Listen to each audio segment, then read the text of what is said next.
आम्ही तयार आहोत। तरीही काल फडणवीस साहेब असं म्हणाले की विरोधक रंग बदलणाऱ्या सरड्यासारखे आहेत। वाईट वाटलं मला। मुख्यमंत्री महोदयांकडून अशी भाषा अपेक्षित नाही। मुख्यमंत्री महोदय काही असलं तरी तुम्ही आमच्या राज्याचं प्रतिनिधित्व करता, पण तुम्ही म्हणालात की रंग बदलणारे सरडे वगैरे, मी असे कुठलेही शब्द वापरणार नाही।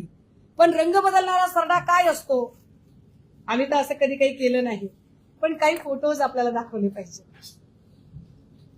ताई एक एक फोटो घ्या आता हातात, घ्या करुणाताई फोटो घ्या, घ्या गजाभाऊ फोटो घ्या, घ्या दादा फोटो घ्या, घ्या फोटो घ्या, अजून एक हातात घ्या फोटो, त्यांच्या हातात द्या, अजून एक घ्या, अजून एक घ्या। रंग बदलणे, रंग बदलणारा सरडा असो ते म्हणाले। घ्या दोन दोन फोटो घ्या हातात, घ्या भाऊ फोटो घ्या हातात, अजून खूप आहेत माझ्याकडे। बापरे इतके फोटो, म्हणजे मी आता काय एवढे फोटो कसे घेऊ मी, मला समजत नाहीये। बघा जमलं तर दादा घ्या बरं अजून एक फोटो, रंग बदलणारा सरडा असं म्हणाले की काय फोटो, बापरे। आम्ही म्हणणार नाही असं काही देवेंद्रजी, आम्ही असं अजिबात बोलणार नाही रंग बदलणारा सरडा वगैरे। पण हा हा सॉरी, हा सॉरी दादा, सॉरी सॉरी सॉरी दादा, हा सॉरी, हा एक्स्ट्रीमली सॉरी।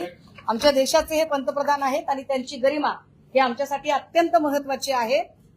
आता हे काय आहे दादा, हे काय आहे, हे सगळं काय आहे ते आम्हाला एकदा फडणवीस साहेब तुम्ही समजावून सांगा।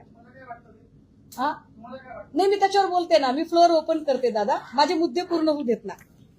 म्हणजे तुम्ही विरोधकांना रंग बदलणारे सरडे म्हणणार, तुम्ही भ्रूण हत्या शब्द वापरणार, कधी तुम्ही म्हणणार की मनमोहन सिंग तो रेनकोट पहनकर नहाते हैं, असे शब्द प्रयोग लोकप्रतिनिधींच्या तोंडी शोभत नाही।